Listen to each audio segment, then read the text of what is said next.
Side crunch standing करून आपण साईडचेच crunch मारायचे असे left to right and right to left असे बेस्ट आहे क्रंच मारायचे.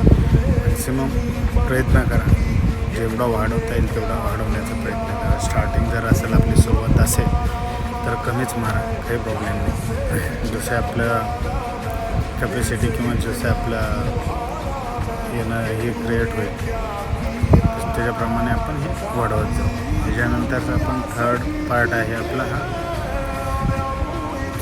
मस्तपैकी बसून घ्यायचं असं दगडं वगैरे प्लेन साफ बघून मस्तपैकी थोडा 1 ते 1.5 मिनिट रिलॅक्स झाल्यावर असं झोपून आपण पूर्ण पायाला टच करायचा प्रयत्न करायचा.